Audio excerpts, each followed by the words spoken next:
Al principio no hubo palabras. Ni luz ni oscuridad. Ni siquiera existía la idea del vacío. Antes de que el primer pensamiento cruzara el infinito, antes de que cualquier deidad abriera los ojos para contemplar la creación, solo existía el uno. La unidad absoluta, la fuente primordial que precede a todo nombre, a todo conocimiento, a toda existencia. Este no es el Dios de los templos ni de las oraciones.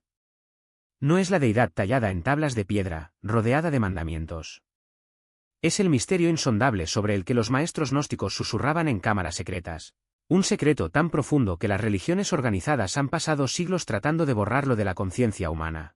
Aquí encontrarás lo que más temían los arquitectos de todas las doctrinas, la verdad de que, antes de que surgiera cualquier personalidad divina para dar forma a los mundos o juzgar las almas, solo existía la unidad perfecta e indiferenciada del uno. Y, dentro de esa unidad, ya estabas allí.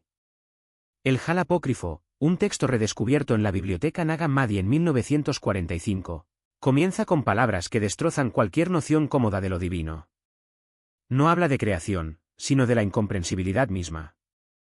El uno se describe como invisible, inconmensurable, eterno e inaccesible, una realidad tan completa que no necesita nada. No conoce nada fuera de sí mismo porque nada existe fuera de él. Contiene todo el potencial. Esta es la historia del Dios ante Dios. Y también es la historia de quién eres realmente. Valentinus, el maestro gnóstico del siglo II cuya sabiduría amenazaba los cimientos del cristianismo naciente, enseñó que el uno existe en absoluta perfección. A este estado lo llamó pleroma, plenitud. Pero aquí reside el peligro para toda autoridad religiosa que surgió después. El uno no crea por voluntad o intención.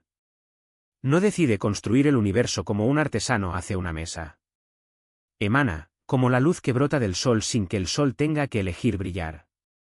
La conciencia fluye del uno en sucesivas oleadas de inteligencias divinas, los eones. Estos eones no son entidades separadas, sino facetas de una única conciencia indivisible, que se explora a sí misma a través de infinitas perspectivas. Imagínese estar frente a un océano tan vasto que no tiene costas, fondo o superficie que su mente pueda comprender. Ahora imagina que no estás frente a este océano, sino que eres una gota de agua tratando de comprender que el océano es tu verdadera naturaleza. Esta es la relación entre su conciencia individualizada y el uno. Sin embargo, los textos gnósticos escondidos en vasijas de barro bajo el desierto egipcio durante 16 siglos cuentan una historia radicalmente diferente sobre cómo surgió nuestra realidad física. No fue una creación intencional de perfección, sino un accidente cósmico. De la plenitud del pleroma surgió Sofía, el león cuyo nombre significa sabiduría. Impulsada por el deseo de conocer lo incognoscible, emanó sin su par, sin la polaridad equilibrada que mantiene la armonía en el reino divino. De esta emanación desequilibrada nació algo grotesco, un ser hecho de sombra y confusión. Su nombre era Yaldabaoth, el demiurgo. Ciego al pleroma que estaba encima de él, miró al vacío y declaró: «Yo soy Dios, y no hay otro». Este es el Dios del Antiguo Testamento, el Dios celoso que exige sacrificio, obediencia y sumisión. Según los gnósticos, él no es la verdadera fuente, sino un arquetipo ignorante que atrapó chispas de la luz del uno en cuerpos materiales, creando lo que llamamos realidad física.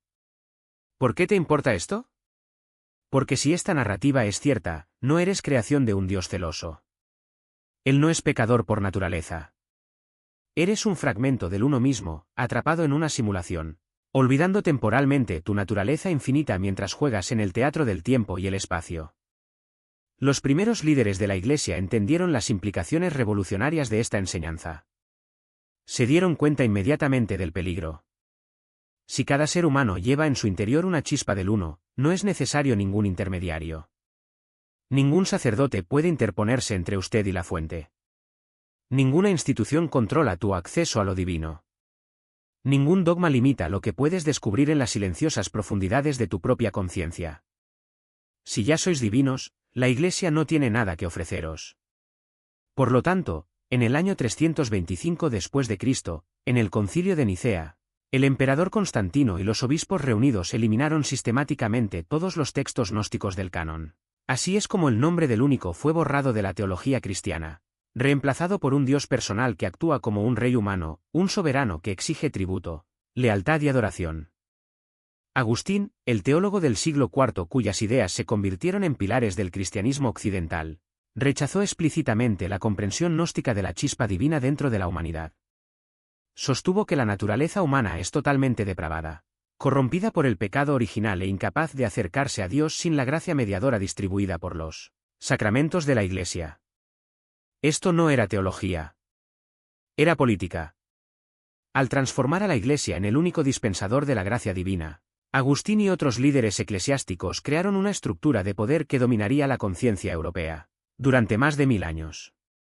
El único necesitaba ser olvidado. El camino directo, oscurecido. La enseñanza radical de que, en tu esencia más profunda, tú eres la fuente misma necesitaba ser condenada como herejía y quemada junto con los cuerpos de aquellos que se atrevieron a enseñarla. Pero la verdad, como el agua, siempre encuentra una grieta por donde pasar. A lo largo de la historia, los buscadores solitarios han traspasado los velos de la doctrina y han tocado directamente la realidad del uno. Los nombres cambian, pero la descripción de la realidad última permanece extrañamente constante. El maestro Eckhart, el místico cristiano del siglo XIV, fue acusado de herejía por enseñar que el ojo con el que veo a Dios es el mismo ojo con el que Dios me ve a mí. Fue la comprensión gnóstica que resurgió siglos después de que los textos fueran supuestamente destruidos. Eckhart habló del fondo del alma, un lugar más profundo que el alma misma, donde el yo individual desaparece en la unidad indiferenciada de lo divino. Escribió que la forma suprema de oración es silenciarse en la esencia pura de Dios, que no es acto ni imagen, sino aquel eterno en quien se realizan todas las acciones y se forman todas las imágenes. Al otro lado del mundo, en la tradición mística judía de la Kabbalah, esta misma realidad aparece como Ein Sof, el infinito, la nada que precede a la primera emanación de luz divina.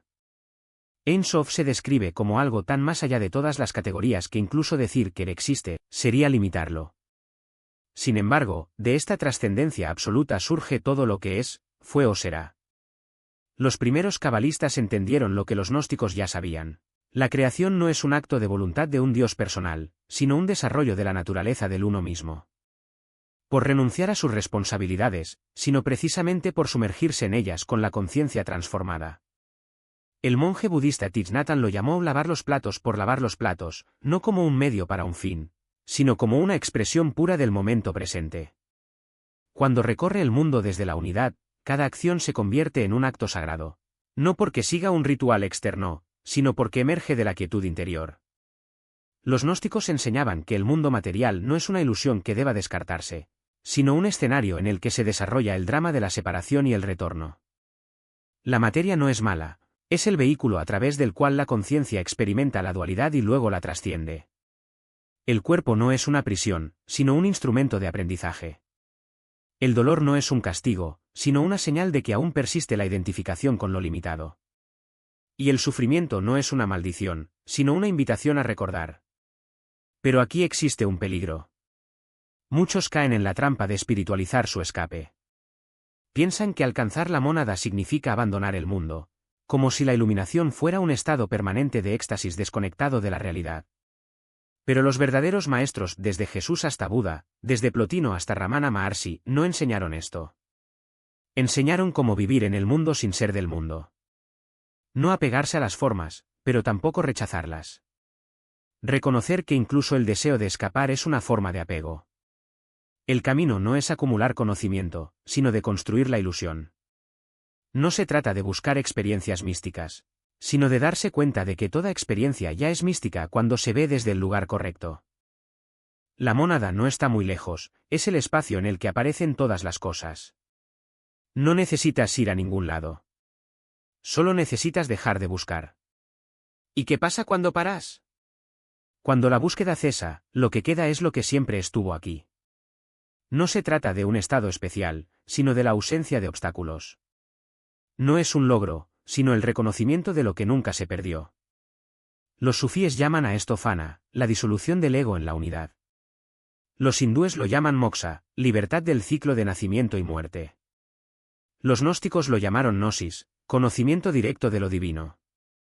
Pero ojo, este conocimiento no es intelectual. No es algo que se pueda describir con palabras, porque las palabras son parte del mundo de las formas. Es como intentar explicar el color azul a alguien que nunca lo ha visto. Puedes señalar el cielo, puedes describir su tonalidad, pero la experiencia en sí es intransferible. La gnosis es así. No es una creencia, sino una percepción inmediata. No es una teoría, sino una revelación. Y aquí está la paradoja: cuanto más intentas alcanzar la mónada, más se aleja. Porque el esfuerzo mismo es expresión de separación. La mónada no es un objeto a conquistar, él es el sujeto que observa. No es algo que puedas poseer, él es lo que tú ya eres. Lo único que impide el logro es la idea de que hay algo que lograr. Entonces, ¿cómo proceder? No existe un método único, porque el método ya presupone un motor de búsqueda y un objeto de búsqueda. Pero hay pistas. Los antiguos maestros dejaron señales, no como dogmas, sino como indicaciones. Dicen: mira. Respirar. Silencio. No hagas nada. Y, sobre todo, no te tomes demasiado en serio. La mónada no es una meta a alcanzar en el futuro. Él es el ahora, el único momento que jamás existió. El pasado es memoria. El futuro es imaginación. Solo el presente es real. Y en el presente no hay separación. No existe tú ni la mónada. Solo hay conciencia pura, siendo testigo de sí misma. Cuando Jesús dijo: el reino de los cielos está dentro de vosotros, no se refería a un lugar lejano. Estaba señalando lo que ya eres. Cuando Buda enseñó que nirvana y samsara son lo mismo, no estaba proponiendo una vía de escape, sino un cambio de perspectiva. Cuando los cabalistas describieron Ein Sof como el vacío que lo contiene todo, no estaban hablando de un concepto abstracto, sino de la realidad inmediata de la propia mente cuando se calma. Entonces, ¿qué hacer ahora? Nada. Y todo. Porque, al final, lo único que importa es tu voluntad de parar. Para dejarlo ir. De permitir que la ilusión de separación se disuelva. No mediante el esfuerzo, sino mediante la entrega. No por conquista, sino por entrega. Y cuando eso sucede, no como un gran acontecimiento, sino como un simple reconocimiento, te das cuenta de que nunca has estado en ningún otro lugar. Que el viaje siempre fue una ilusión. Que el buscador y el buscado siempre fueron uno. ¿Y entonces, qué queda? Solo eso. Lo que siempre fue. Que nunca dejó de serlo. La mónada. Conciencia pura. El eterno ahora. Y finalmente lo recuerdas. No negando el cuerpo ni rechazando la existencia material, sino transitando la vida con la ligereza de quien sabe que todo es solo un juego. Continúas participando plenamente. Funciona. Crear. Amán. Pero sin la desesperación de quienes creen que esto es todo lo que hay. Aporta presencia a cada momento porque reconoce que este momento, aquí y ahora, es la mónada que se experimenta a sí misma a través de su perspectiva única. No hay otro lugar donde estar. Nada más que lograr. El camino sin camino conduce al lugar donde siempre has estado. El gran secreto es que no hay viaje. ¿Cómo podría haber un viaje de mónada en mónada? ¿Cómo podría alcanzar lo que nunca dejé? Toda la búsqueda espiritual, con sus niveles y etapas, sus gurús y técnicas, es, al final, un juego que la mónada juega consigo misma. Una broma cósmica. Tú ya eres eso. Ahora mismo, mientras escuchas estas palabras, la conciencia que escucha no está separada de la fuente de toda conciencia. El buscador es lo buscado. El observador es lo observado. Quien pregunta cómo entro en mónada, él ya es la mónada, simplemente pretendiendo, temporalmente, ser algo separado, jugando al escondite consigo mismo. Pero este reconocimiento no genera complacencia. Sí, tú eres la mónada, pero es la mónada la que lo ha olvidado. Las prácticas importan. El compromiso con el despertar importa. La disciplina diaria de la meditación y la autoindagación son los medios por los que se cura la amnesia. Siéntate en silencio todos los días. Cuestiona cada pensamiento que pretende definirte. Investiga este sentimiento de ser un yo separado hasta que ya no encuentres ninguna sustancia. La Iglesia podría quemar los libros, pero no podría quemar la verdad. La Inquisición podría torturar el cuerpo, pero no tocaría a la mónada. Cada intento de suprimir este conocimiento solo demostró su poder. Y ahora, en este momento, La sabiduría antigua te encuentra, no por casualidad, sino por el reconocimiento que atrae a los semejantes. Estás escuchando esto porque la mónada se considera hogar. Esta comprensión es solo el comienzo. La mónada es vasta y hay muchos velos que aún debemos levantar juntos. Si este mensaje resuena con la chispa dentro de ti, no dejes que el sentimiento se desvanezca.